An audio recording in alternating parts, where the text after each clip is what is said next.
G'day everyone, popping in for our usual live show on a Friday. Well, it's Friday here in Aussie land. Thursday, obviously, if you're in Europe and the US, it's obviously beer o'clock. Hanging out for another beer with you guys today. So if you are sitting down, it's late in the evening, particularly in the US, and early, well, really late, g'day I think, in Europe. So crack a stubby with me, guys, as the Aussies say. Crack a stubby. Cheers. Now, please say hello if you are actually in the chat. I'm just going to bring up the chat just to see if people start saying hi. I'm just going to put in hi, everyone. So please say hi if you are there, just so I know who's actually coming on board. We've got a number now popping in, so really appreciate too if you can give me a thumbs up, guys, because that brings other people in, which is fantastic. Just helps us support the channel, and you know, I just like to talk to as many people as is possible. I'm just going to bring the chat up so you can see who's coming in already. We've got David here, Johnson City Aerial Photography's here. He's saying, come on Dave, I was a fretching late this tonight. Reza's here. Hi Reza. Mike's here as well. So we've got a few now starting to say hi, so really appreciate you saying hi, guys. Melvin's here. Cheers from New York City. Tom's here also as well, so great to see you here, Tom. Love to have chats with you guys. Now, as you know, I am just about to go on holidays too, so I won't be posting much at all over the next 2 weeks. I'm going to Phuket in Thailand with my wife, so we're going to have a bit of a vacation, or holiday as we say in Australia. So please, I will try to do some live crosses too while I'm there for you guys, because I'd love to pop over live. And I'm going to talk to you too about what I'm going to take with me this time, because I'd love to sort of discuss that with you a little bit later on, because I'm going to have some different things that I want to take this time, because I'd like to do a little bit of a travel log and stuff like that. So I'll be discussing that with you at the end. If you are coming on, obviously you can join the chat if you want to ask questions there. I am going to bring up at the end a time where you can ask questions, and just put at David Osler so that I can see, it'll draw attention to me when we start to go through these questions later on. And you can obviously ask anything. If you're not watching live, then clearly you can just put your questions down below, and I always answer the questions personally. I hate the way a lot of YouTubers ask for people to put comments down below and then they never answer them. It's surprising how many YouTubers are out there are like that. Well, they shouldn't be asking people to put in comments if they're not going to basically talk to the people that are asking these questions. So I always answer them. Hi Ron, how are you? We've got Richard here as well. Darren's here. Roy's here. Oh, Delta Dave. Thank you so much, Dave. Legend. Cheers. Crack a stubby with me, Dave. Thank you so much. I am DeBrown's here. How are you, Tony? Good to see you here already. So we got stacks. I've got some interesting news actually to talk to you again today about. So we're going to go through that. Like I said, I'm going to talk to you about what I'm going to take on my holiday. So I'll talk to you about the gear that I'm actually going to take. It's a little bit different than what I've taken before, and I'll talk to you why I thought I might do that. So I'm going to talk to you about that as well. Lewis has just popped in as well. So we've got stacks. So anyway, let's get started. Like I said, if you can, talk amongst yourselves in the chat. I'm going to actually come back to the chat later on where I'll give you enough time where you can ask questions and things like that. Obviously go over some of the things I'm going to discuss with you as well. We've just had David join in as well, David Johnson. So hi, David. So let's get started. So I'm going to bring up the latest news. So let's go over here and we'll just see what's happened. Tony's just popped in too. Hi, Tony. How are you, buddy?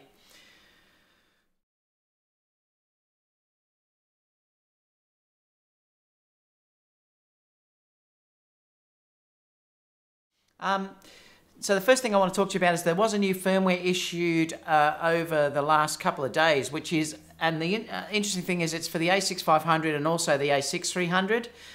So they have, I'm just going to make this a bit bigger.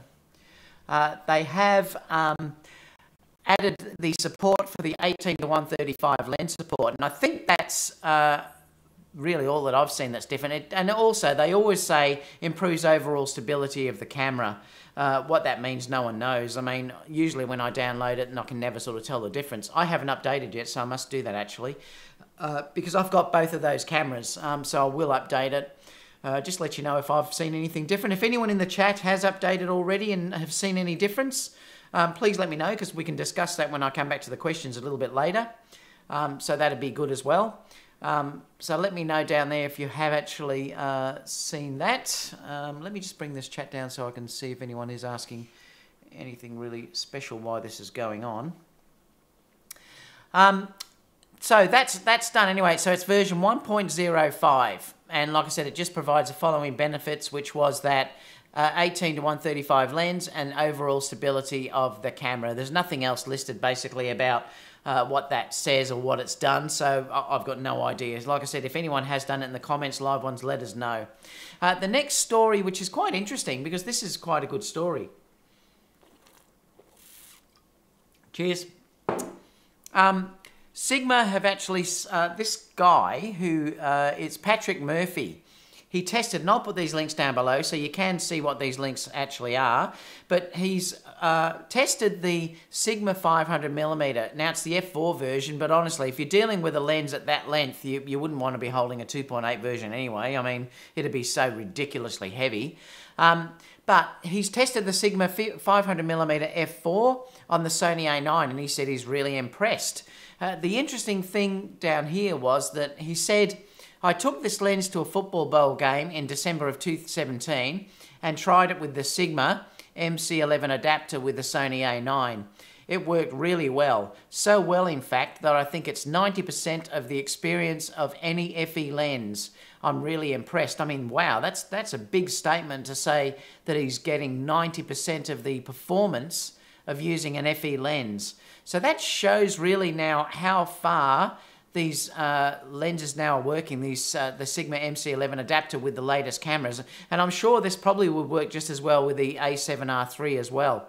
But again, this is why I laugh sometimes when people say that there's no lenses for the Sony system for sports. Well, what's that lens? And clearly, he's actually saying there that it is an amazing lens to use, 90% of the performance of the FE lenses, and any FE lens that I've ever tested on Sony has been outstanding. So clearly, really, the stuff that they're saying now is just not relevant anymore. If you can use a Sigma lens on this and it's 90% of the performance of the FE lenses, which work amazingly well, clearly that's no longer an issue. So when people start to say there's no lenses now for Sony, I'm just going to say crap. I'm just going to say that's not true, and I don't think it's true anyway anymore. But and clearly Sony are going to add to this later on. But looking at that, like I said, I'll post a link below. You watch the video and let me know in the comments down below what you think about that review. Not now, but after we finish, because I'd be curious to see what you guys think about that. So that's a really interesting story. Another one too is talking about into the future new Sony cameras trio. Well, we know that when we're looking at these, we basically know for sure sometime this year there's going to be an A7S III. There's also going to be an A7 III, and there'll be a new A5300 or something like that. And I wouldn't be surprised if there's a new A6700 in there or something like that, or A7000, whatever they're going to call it. But we're still waiting to see which one comes out first, what camera's available first. But I think there's no doubts that they're going to come out sometime this year. So this is an interesting article because basically it's saying here that the A5100, Sony discontinued the A5000, and this might be a good sign that the new A5300 could be announced soon. Or will Sony's future APS-C line just be made of the A6000 cameras? And we're not sure about that yet, so that's still to be determined. They may make it that the A6000 is their lowest end camera. They may not release another A5000 camera, so it's going to be interesting to see which way Sony go with this. I wouldn't be surprised too if it possibly could be just the A6000 is the base model, and then they release a new A67 1000 or 700, whatever you'd like to say, but we'll have to see what that actually is.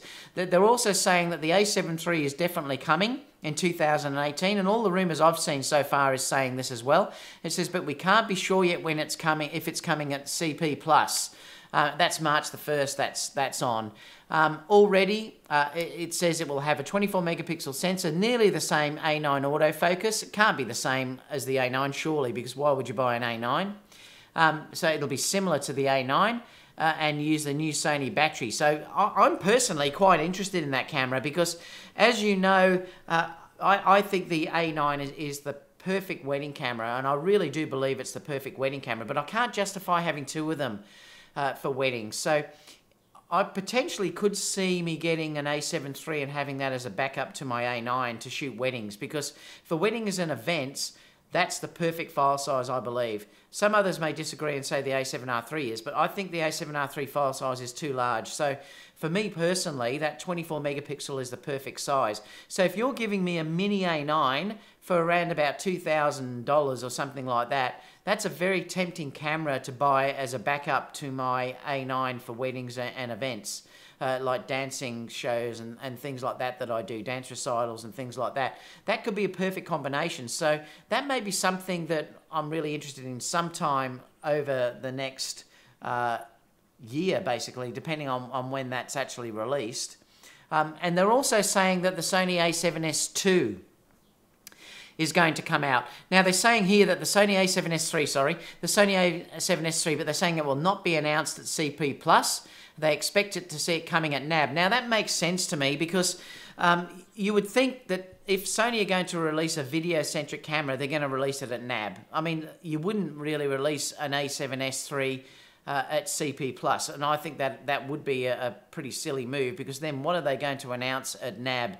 I think NAB is the perfect one where they could release the A7S III, and that show is in April, so that's quite possible, and I think that is the area that the A7S III will be announced. I'll be really surprised if the A7S III is not announced at NAB, and they may announce a couple of other lenses at that time as well, but I think that's probably the most likely scenario, is possibly the C+ may announce this new A7RIII or a new A6000 camera, whatever it is, and then even possibly the A7 III. We're not sure though, because it's saying on that article they don't think it will be C+. I think probably the A7 III will come out after the A7S III. That's just what I personally believe, because I think they will want to make their next main camera the new A7S III. They'll need a camera that can sort of compete with that GH5 and GH5S. So that's why I also believe that will come out in NAB as well, and that's probably just going to be an incredible camera. If you gave us the A9 focusing, things like that, and you put that in the A7S III, or it might even be an A9S. I mean, you don't know what they're going to label that camera at, but that is just going to be a killer camera. The only thing that I've got the A7S, the only thing that really stops me using that, to be honest, is the focus is just so terrible on it. If you gave me that camera with something like the A9 focus, it just would be unbelievable. And I do manual focus, but it is nice sometimes to be able to just do run and gun stuff, put it on a gimbal, things like that, where you can use the autofocus, and that's where I'm mostly using the A6500 that I'm using now, and also I use the GH5 for manual focusing. I don't put that on gimbal work because it's just not good enough with the autofocus. So if you could give us an A7S III with the A9 focus, wow, what a camera that would be. So, you know, let me know what you think about that, because I'd be curious to know if you think that would be a worthwhile camera to upgrade. So, so that's the latest rumours. So they're talking about 3 new cameras coming this year. Cheers, I need to have a beer o'clock.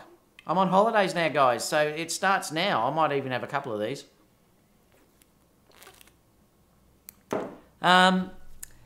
So they're saying on here, there's the list of emount lenses to be announced soon by Sigma, Samyang, and I always say Tonica, but it's Tonica, whichever way you pronounce it, Zeiss, and Venus Optics. So they're saying down here that, by the way, that lens looks beautiful if you're looking at that. Look at the beautiful aperture ring, and it'd be gorgeous to use that ring. They're like the Voigtlanders, stunning. That's the Venus Optics 9mm 2.8. It'd be stunning to use for video, just gorgeous. So this is what they're saying. February promises to give us plenty of new E-mount lenses. here is what to expect. And they're saying we've got the Zeiss Loxia. I'm just going to lower this bench down a little bit. They're saying the Zeiss Loxia 25 2.5 FE, and they're saying the price of that will be $1,299, and pre-orders will be open on February the 14th. So again, that will be a lovely, nice, wide, well, not really wide, but nice sort of wide lens. The lower 9mm, now that is a really nice wide lens. It's 2.8, but it is APS-C, so you're going to get, what, 1.5 times that. To be announced within the next few days. So that's probably going to come out fairly soon. But that sounds like it will be a lovely lens to put on your A6500 or A6300 for on a gimbal. Now, it probably, I shouldn't say that because it probably is an autofocus. But it will be a lovely wide-angle lens, probably tack sharp, nice smooth focus ring. It wouldn't have the focus by wire, so that, you know, that is gorgeous if you're trying to focus manually. Things like that. It'd probably have the declicked aperture ring, stuff like that in it. So that would be a really nice lens to actually take or use for, particularly for video and for stills too, if you like a nice wide sharp lens. The Sigma 50mm 1.4 APS-C emount lens is also going to be to come out. Presentation of a new Sigma FE lens line, art primes, and maybe a zoom too. So these are all lenses that are going to be coming out. Sigma art lenses are incredible. I used to have, when I had Nikon, I had the 85 1.4, and that lens was stunning. So I can actually say that the Sigma lenses are really well made, really well made. That may be something one day that sort of may entice me to go over. I mean, they may release a really nice 135mm lens. So we've just got to wait and see what comes out in that area. We've got new Samyang FE lens as well. They're saying specs unclear as what that will be. And the Tonica, or Tonica, I can never pronounce it, super wide and wide FE primes. And there is, like I said, a little diagram here that you can look at. And like I said, I'll put this in the links down below so you can have a look at this basic timeline. But it says what lenses down here is interesting. It's actually saying in this part, what lenses could Sony be announcing? And they're saying, we have been told that the 200 to 600 FE is on the roadmap, but it will not be announced at CP+. The 135 1.8 FE is still on the top of the roadmap, could be announced at CP+. I mean, that probably is going to be a really expensive lens. It would be one, perhaps, that I would look at getting somewhere down the track. I must admit, I love using the 135, but I would adore to have in my bag the 135 1.8. The separation on that lens would be incredible. It may be massive though. I don't know how big at 1.8 that lens is going to be. So it's going to be interesting because the Batis is quite big already at 2.8. I think it's 2.8, isn't it, the Batis? But this is going to be 1.8, so this is going to be in another league in itself. But let me know in the comments too. I'd love to know whether you think, would you be interested in getting a Sony 135 f1.8 FE? So let me know too. I'd love to see your comments about that, whether you think, I think it would be outstanding. Like I said, it could be one that I get down the track. Also would be gorgeous for video too. To have that separation would be stunning. Anyway, so they're ones that they're saying could come out fairly soon. The others were sort of in February. These are not quite certain yet when the Sony lenses are going to be coming out. This was an interesting article because I did discuss...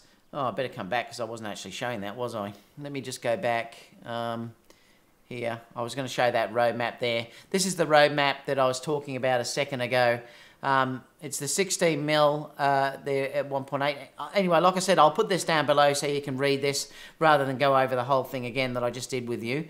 I'll stick it down below so you can have a look and you can open it up yourself. You can see down the bottom here, this is what they're saying, what lenses will Sony announce. And they're saying it will be the 200 to 600 FE and the 135 1.8. Stunning anyway, so they're there. All right, so let's move over to this. So I discussed recently about, we discussed it in depth, and I wasn't quite certain how reliable the weather sealing test was that was showed on YouTube that a lot of you have obviously watched. And to be honest, there's no way I would put my camera under those conditions of running it under a hose. Now, yes, the Sony did fail and the other couple of cameras didn't. But you would not take your camera out into those conditions. So in a way, it's probably mute in that you're never going to have your camera out in those conditions. When I went to New Zealand, I did take out my A7RIII, and I think I had the 35 1.4 lens on it, and I photographed some waterfalls. We were in a boat, and it was incredibly wet. The camera was soaking. And it's fine. It lasted no problem at all. And that was the A7 II. Now, the A7R3 is meant to be better than the A7R2. And I think the A9 is also better than the A7R2. So under normal conditions, you're probably going to be fine using those cameras without it having an issue with weather sealing. Like, who is going to go out in the weather like they did? I think he was just trying to make a point. Now, whether he was definitely trying to make that camera fail, I don't know. The Nikon had water that got into the viewfinder. The Sony actually did fail, so it didn't pass. And to be honest, I love Sony, but clearly the weather sealing is still an area where they could improve those cameras. And I'm not going to lie to you. I told you I'll always tell you the truth, that they still could improve those cameras. I think it's probably, that's one of the weak points, and also the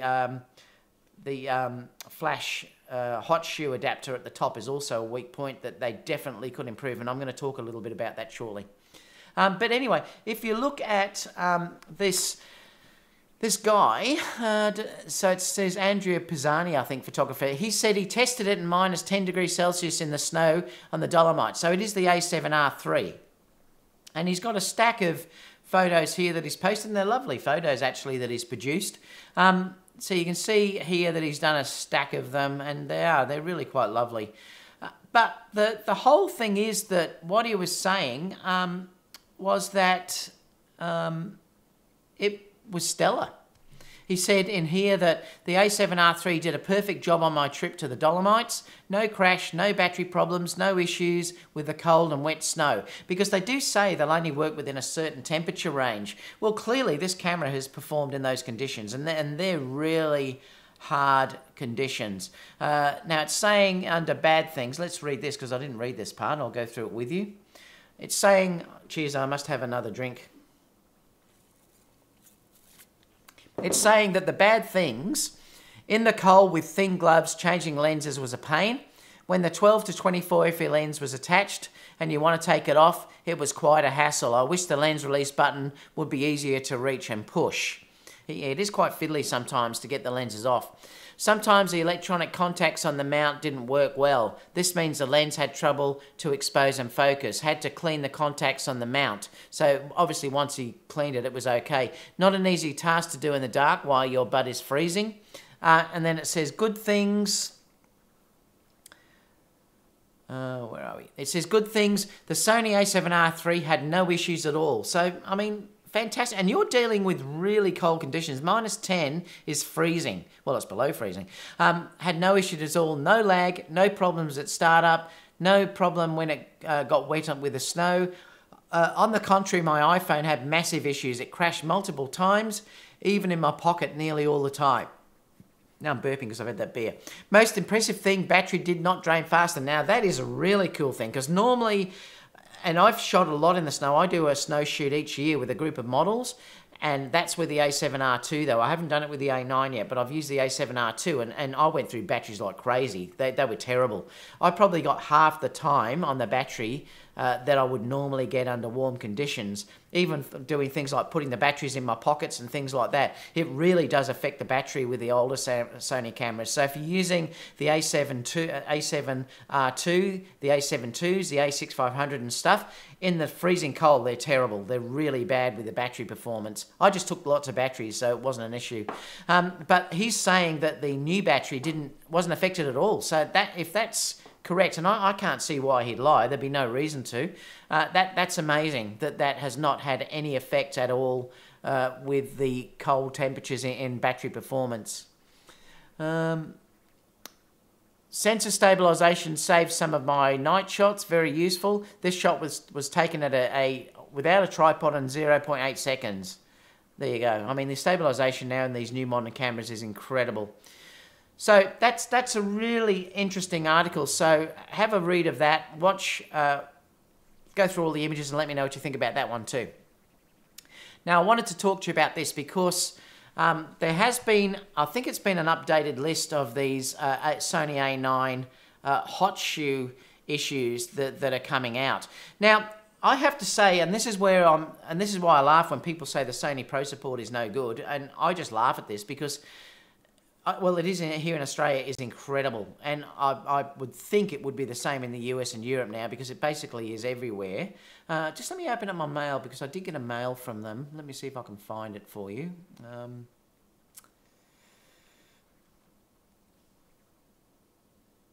So let me just scroll this down.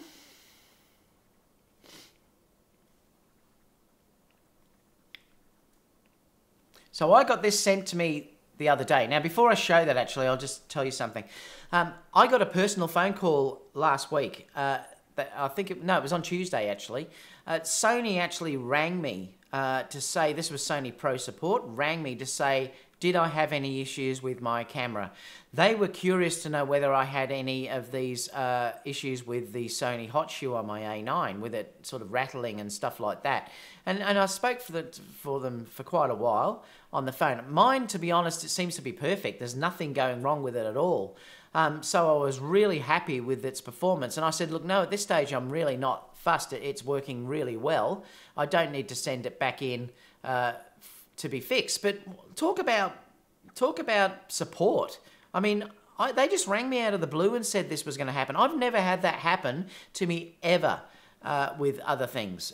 Like I said, I'm an NPS member still for Nikon, and they would never have done this. Now, I got an email yesterday sent to me, and this email says, it just says, "G'day," typical Aussie.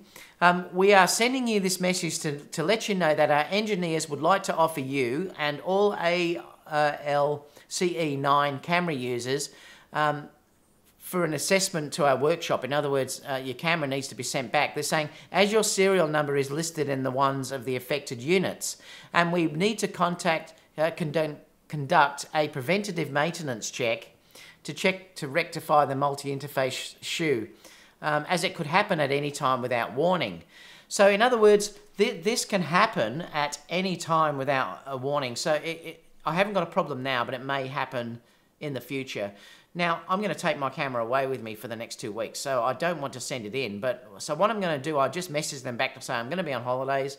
Can I send it in when we come back? And they just sent me an email back to say, yes, contact us when you get back. Now, what will happen is, I'll just phone up Sony and say I want my camera to be checked, the interface shoe. They'll send a courier immediately to take the camera to the repair shop. It'll be there within probably 2 hours. And it'll be gone for a few days, and then it'll come back. I mean, you can't complain about that sort of service. So if you hear people sort of talk about Sony Pro support service, I know Matt Granger spoke about to confirm it with my serial numbers on there, the range of serial numbers, and that all I have to now do is send that back to Sony and they'll have a look at it and probably replace it. You can't complain about that. I mean, what a fantastic service. I mean, let me know what you think about that, guys. Did I have that on? Let me bring that back because I'm not sure whether I showed it. Oh, yes, I did. Yeah. All right. So that's basically that. So, I mean, I'm really happy with that. I can't complain at all. So, obviously, if you have it might be worthwhile if you've got a Sony A9 to contact your Pro support anyway to get it assessed. Because, like I said, if they're saying that it can happen at any moment, well, then you don't really want that to happen in a critical shoot where you may have issues, perhaps if you're using flash and stuff, that it's not going to work. So it probably is a good idea to get it checked anyway. I know it's a hassle because you're going to lose your camera for a few days, but it's probably worth it, guys, to get it assessed if you have got the Sony A9. If you're not even sure about the serial numbers it affects, just check with Pro Support, send them their serial number, and then let them know, and they'll let you know whether it is one of the affected ones or not. So they must have perhaps changed something in that, if it's only a range that's selected that they're asking about. So I'm not really quite sure. Okay, next story. Let me just bring this down. I watched this the other day. The Camera Store TV have done a really good review of the A9. Now it's belated. It's really quite old. They just said they never had the time to put it out and give it justice. It's really quite interesting, and that it really was a glowing report, actually. The main things that they were saying it's so fantastic is to use it in movie sets. The rolling shutter was non-existent, and they were actually making statements in there that it is the only camera like that of its kind that the rolling shutter is basically not an issue. And that's what they were saying. They were saying, yes, you can use the A7R2, A7R3, but there is the issue if something moves that the shot might be ruined, whereas that just wasn't an issue if you're using it with the A9, and that's what I found. But it is a fantastic review. I mean, the audio was a bit of an issue. I don't know what happened with the audio, but if you have got a Sony A9, it might be worthwhile to watch that review that came out. And they did show some really interesting footage of where they'd used it. The high ISO was fantastic. They were talking about focus was fantastic. Rolling shutter was non-existent. Overall, it was a really positive review, and it basically completely backs up to the things that I've found with using that camera. And lastly, before we go to questions, I want to discuss some other stuff with you. There was an interview with the GM lens designers, and there really was only one thing that I wanted to talk to you about this, and this is what I say to people. You get an awful lot of people that say the Sony lenses are expensive, but there's a reason why these are so expensive. These lenses are new. They are designed with today's technology and future technology in mind. And that's one of the big differences. You've got to remember that the Canon lenses and the Nikon lenses were developed a long time ago, most of their lenses. If you look at this line here, the interesting one is this.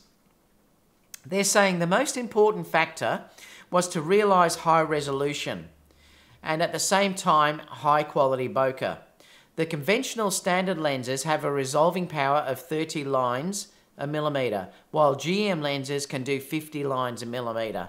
So in other words, and I think that works out to 100 or something like that they were saying, 100 DPI images, megapixel images. I think that's what it works out to roughly. So in other words, when you buy a GM lens, you are future-proofing your camera because they will not be resolved by the out-resolved by the sensor anytime soon. So you're future-proofing it. In other words, if you have some of the cheaper lenses, if, say, Sony bring out a 60, 70 megapixel lens, you might find that the lenses you have now will be out-resolved by that sensor. So that could be an issue. Whereas if you have GM lenses, you're still going to be okay for a fair while. And to be honest, it's going to be a long time, I think, before you need over 100 megapixel sensors. So that's why Sony lenses are more expensive, because they're giving you some amazing features in those lenses. You're paying for it, but you're paying for something that's new and that is future-proof. So when people say that, it's not actually true. You're paying for quality and you're paying to future-proof your lenses. And remember, you may go through so many bodies every couple of years or whatever you're doing. Lenses you keep for years. I very rarely sell lenses. I just keep them, and if they can keep being used year over, they seem like a lot of money initially, but in the end they're not, because you get that money back over and over and over again. So even though, yes, they are expensive, they're not too expensive for what you're getting. So you just have to consider that, you know, when you're looking at that.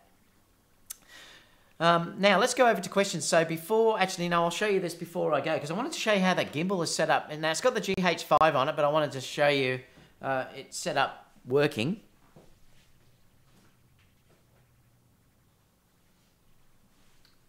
So this is the Mozzie one that I had. I showed you this. I did an unboxing and stuff the other day with it being set up. What I love about this one is it will take the GH5. This is just not even turned on at the moment. It will take the GH5 even with the monitor actually out. And you can see the sort of size that we're looking at here. I mean, I am absolutely loving this gimbal. I mean, it's just fantastic. I'm really enjoying using it. I love the handle because, and guys, I'm not sponsored by them. I bought this with my own money. I bought all of this out of my own money. I'm not sponsored by anyone, so everything I buy, I pay for. So, I mean, there's a lot of YouTubers out there, honestly. You'll see something will be released or whatever, and then they're promoting it and whatever else. I only promote what I use, and I'm really happy with how this works. The main feature that I love on this is the way it basically self-calibrates, because you sit it, I'll try it, I've just done it before, so it may not work now. But basically, if I press the the joystick at the back and the power button once, it should go through a self-calibration mode. Now, I may not do it because I just did it before. Let me turn it off and see if I can get it to go. I shouldn't have calibrated it just before because it's now already calibrated. I'll give it one more go. Yeah, it's not going to do it. But what it does, if you watch my last video, you'll see it shakes. So it actually sits there and it'll go through a whole calibration which shakes and stuff like that. I'm just going to move this out of the way. Now, why that's important is because I can change that. So I could be walking around, I can then change a different lens and then I can recalibrate it again. And it just goes through the auto calibration and you don't have to use the iPhone or anything else to actually do it. You can just do it from the gimbal. I mean, it's fantastic. So it auto calibrates for different weights. So if I put my A6500 on there, say for instance I was shooting with this and then I stick my A6500 on, I can just do an auto calibration with that and then it's balanced like that and set for that camera. It's fantastic. I love it. Why on earth didn't they bring something out like that earlier? So I'm going to take that on my trip with me when I go to Thailand next week. I'm just going to grab my bag because I'll show you my bag that I'm actually going to take.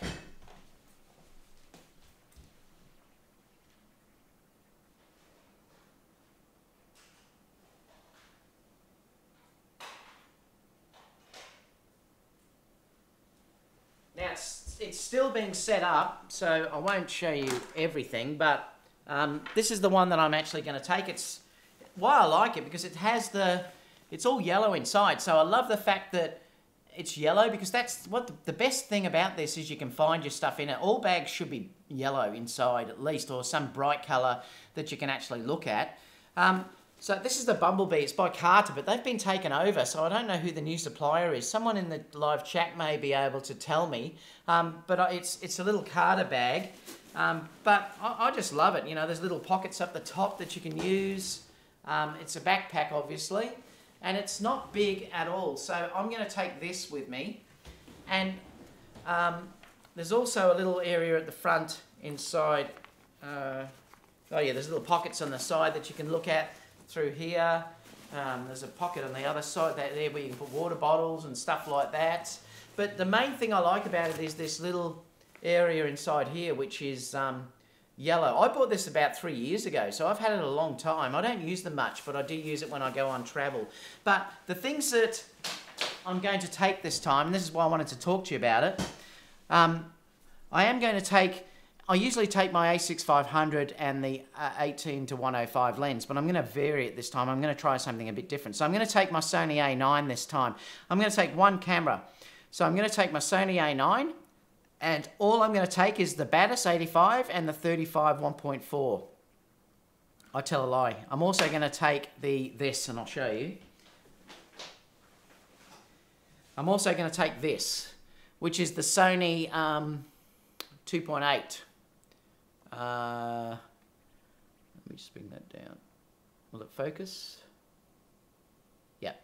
So I'm going to take that lens as well. The reason why I'm going to take this is I'm going to use the gimbal. So I'm going to put the A9 on that gimbal, and I think I want to use something light, and that's why I think I'll use this lens. Am I coming back? That's why I think I'll use the 35 f2.8 on the gimbal when I'm using that. And I'm also going to take that little slider that I reviewed recently as well, which I love as well. That's fantastic too. But that way I can travel light. So I'm going to take 3 lenses, I lied. So, but the main lenses I'm going to use are the 35 1.4, and I'm going to take the Batis, because I like to do a lot of night shooting and stuff like that, and they'll be great lenses that I can use at night. I want to use the A9 because I'm also going to do some video, and the video on that is outstanding, so I'm going to use that as well, because I'd like to do a travel blog for you guys and stuff like that as well, and this will be used when I put it on a gimbal. The only other couple of things I'm going to take with me is I'm going to take this, obviously the rocket blower, in case if I want to change lenses. Nothing worse than if you're doing video or stills and you get dirt on your sensors. Sony cameras particularly are terrible for dirt getting on your sensor, dust. So if you use this all the time and you blow that dust out, they stay pretty clean, so I'm quite comfortable just doing that.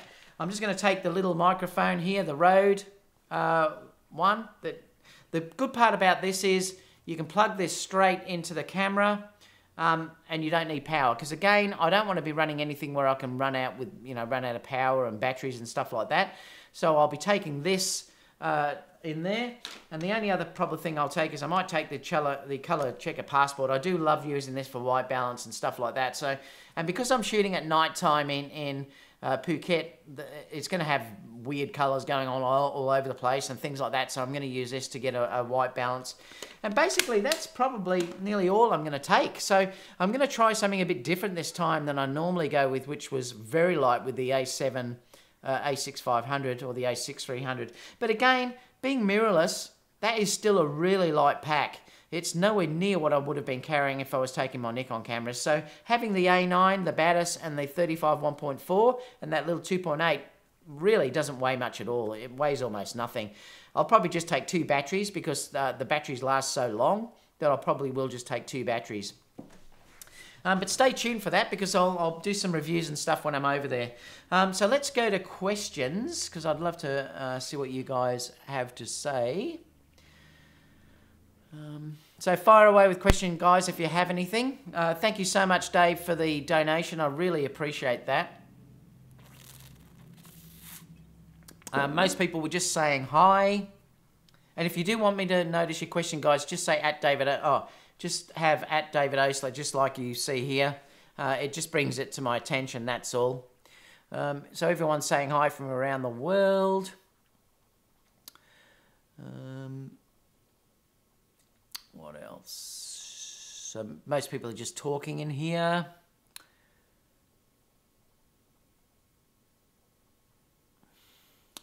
Oh, there was one thing I wanted to talk to you about, actually. I'm just going to go back before I forget. I had a hard drive fail this morning, just before I go on holidays, do you believe it?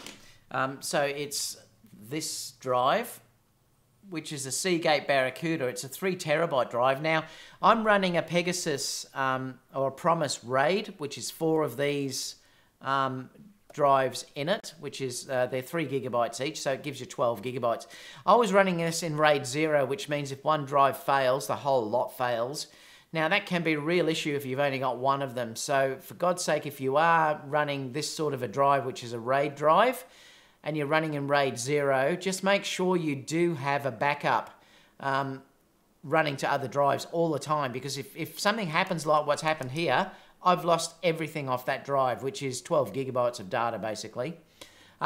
This just came up with a red light. These 2 lights here flash, and it came up with a red error light to say that the drive had failed. I checked the software and it said, yes, it's dead. So I'm going to have to replace that drive. But what it means is because it's not RAID 1 or RAID 5, I lose everything because I was running RAID 0. Now, why did I run RAID 0? Because it runs the fastest. But my setup is 3 or 4 of these drives in one RAID unit back up into another, exactly the same unit, with another 4 drives. So it's constantly backing up all the time. So I have another RAID 0 drive backed up underneath, so it's protected. But what it means now is I've got to rebuild that drive and drag everything back over, and it's a pain. I mean, really, I suppose in some ways I could use RAID 5 or whatever, and then it rebuilds itself if a drive dies. But they run slower, and because I do video and stuff, I need fast RAID drives to work. But yeah, it's failed. So why I'm showing you this is because, for God's sake, if you do have these drives, anything, it is only a matter of time before the drive fails. You definitely need to have a backup solution, guys. And I have multiple backups. Like I said, these drives, there are 4 of them, back up to another 4 drives. And then I also then take weddings and stuff like that and back them up to an external drive, which is taken off location and put somewhere else. And that's because if something happened, like if I had a fire or whatever, I was robbed and they take all of my drives, I still have a backup somewhere else. So I'm just to make sure that you understand how important it is to have a backup, because it happened to me this morning. Yes, I'll have to replace that and build it all up again. So let's get back to questions. David said, as an amateur waiting to switch from Canon to Sony, I'm rooting for the A7 Mark III. The current model is over 3 years old. Yeah, the A7 Mark III will be an amazing camera, David, and I don't blame you for waiting for that, because it possibly won't be too long to wait. So yeah, if you're thinking about that camera instead of the A7R III or something like that, it might be good to just wait and see what's announced in the coming weeks. Roy said, I'd buy the Sony 135 at 1.8 in a blink. Yeah, and I can understand what you're saying, Roy. It would be beautiful for portraits. Stunning, actually. David Johnson said, you and me both. Roy, I own the Sigma 135 Art 1.8 and love that focal length. And it is a gorgeous focal length for portraits, that's for sure. Casper's just saying, hi.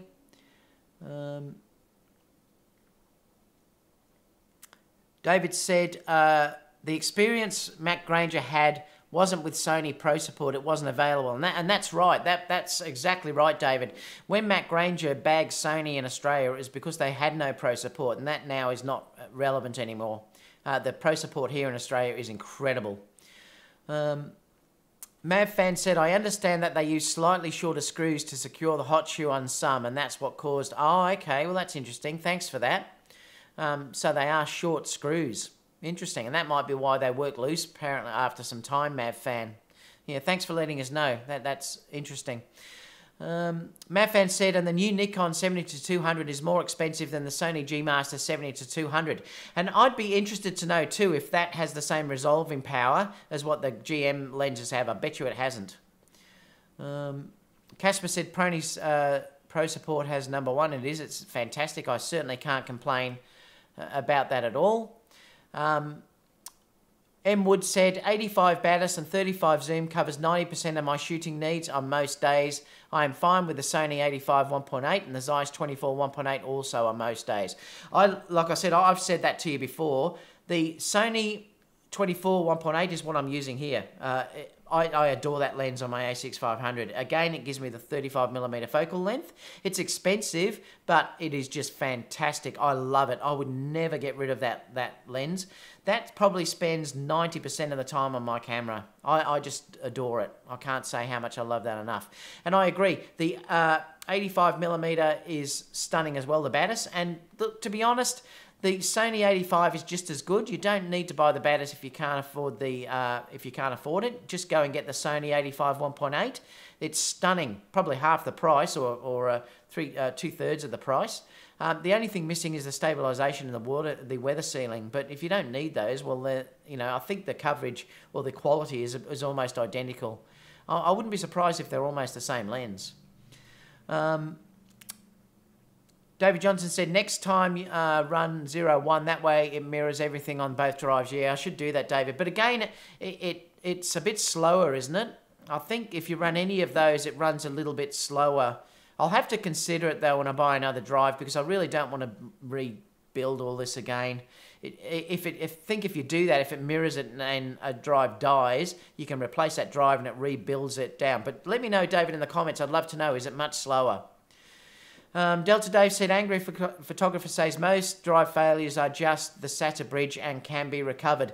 He may be right, Dave, but I'm not going to take the risk, because if it's failed like that, I'm just going to get rid of it and replace it. That drive, I've just quoted here. It's probably cheaper for people in the US or wherever.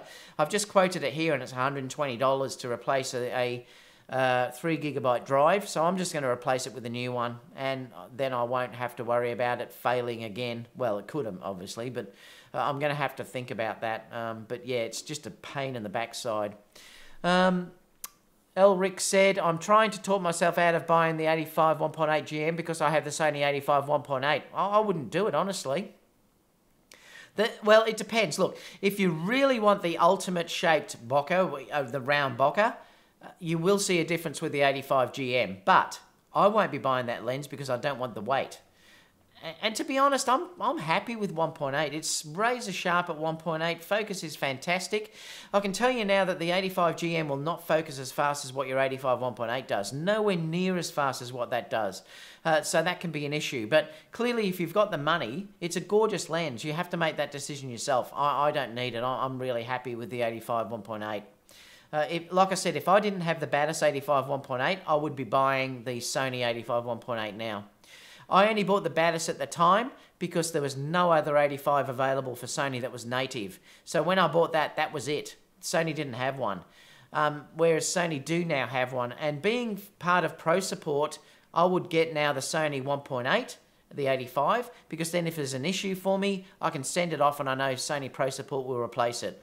So I wouldn't buy the Batis again. I'd be buying the Sony 85 1.8 now if I was buying it. But don't get me wrong, I still adore the Batis. It's one of the best lenses I've ever bought. I love it to death. But I'm just being honest with you. I would now buy the 85 1.8 if I was buying it. The quality's just the same.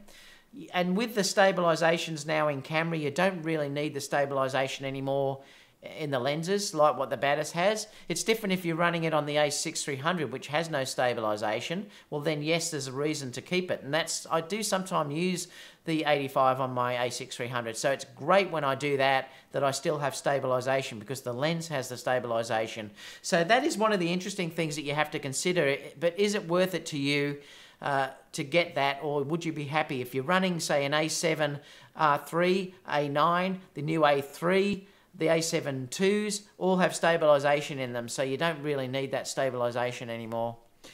David said, not at all. The difference in performance isn't between RAID 0 and RAID. It isn't substantial. Okay, well that might be something I could try, David, just to see how much space do you lose as well. So if I had a 12 gigabyte drive, how much room would I lose? Would I lose just one drive? So they're all 3 gigabytes, which gives you 12, 4 up. Would I lose 3 gig doing it that way? I'm curious to know that too. Rad said, I'm waiting to see what Sigma puts out in FE prime lenses. I already have the Trio zooms and the 16 to 200 coverage. M. Wood said, keep the 85 1.8 with the price difference, pick up the Voigt 65. And you're right. You know what, M. Wood, that's a perfect suggestion. Voigtlander, incredible. I love my Voigtlander lens. That's what I did. Sigma, so you do lose a whole drive. Okay, so that's something I'd have to consider. What else? Keep the 85 1.8 and pick up the Voigtlander, yep. Sigma 16 1.4 is also great if you have the money burning hole in your pocket. Yeah, I've heard nothing but good reports about that. I did read a review about it just today, though, on Sony Alpha Rumours, and they were saying there was issues with chromatic aberrations and stuff like that, but only if you're shooting wide open. It was saying it was incredibly sharp in the center of the lens. Yeah, obviously, though, it's a really nice lens for the price that you're getting. Like I said, for me personally, I'm just happy running Sony lenses at this stage. The Voigtlander I've got is for the GH5, but with the Sony, I've got Sony everything apart from the Batis. So I'm waiting to see what Sony do release with their new lenses as well. Elric said, the Voigt seems like a good choice. I'm also thinking of the Samyang 85 1.2. Yeah, that'd be a lovely lens as well. Samyang are making some great lenses as well. If you don't mind going outside of the Sony realm, there's some incredible lenses out there. Like I said, just for me, I just want that Sony Pro Support because I'm working so much. I can't have much downtime and be without my favourite lenses. So this way I know Sony will send me a replacement immediately if there's an issue. So I'll have the replacement the next day while I'm waiting for mine to be fixed. So it's worth it for me personally to have to pay that extra. But if you're not running a full-time business like I am, well then I can totally understand you saying that you want to buy things like the Sigma and the Samyangs and Voigtlanders and all these other lenses because you know, it doesn't matter so much if you have that downtime. Paul said, minus 10C isn't very impressive. I regularly shoot in minus 25 to minus 30. Oh. That's pretty impressive here, Paul.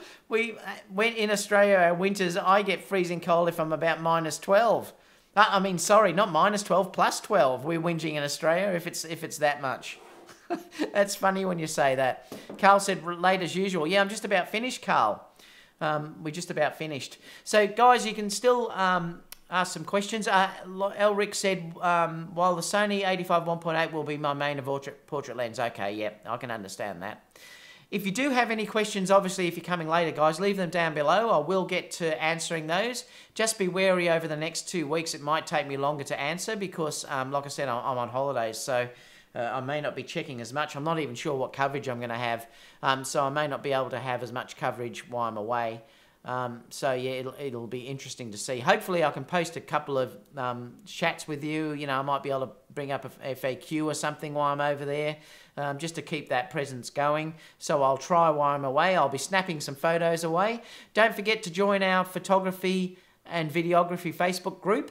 That's really starting to grow now, and I'll put the link in the description down below. So please join us there if you haven't already, because that's another place where we can have the interaction too when I'm not online. All right, guys, well, I better go because I've got to go and get ready. I've got to actually organise all my stuff to take away. I still haven't packed. I'm flying out first thing tomorrow morning. So anyway, it's been great talking to you guys, and cheers. I've got to finish my beer too. I haven't finished that yet. So please keep in touch. Love you to give me a big thumbs up. Only 16 of you had.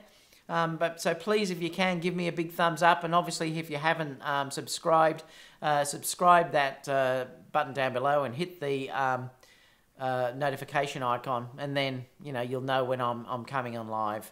The perfect vacation camera, A7RIII. And you're probably right. I haven't got it, Dave, though. So I'm taking my A9. I'm going to be using that over the holiday. And I'm quite comfortable with that resolution.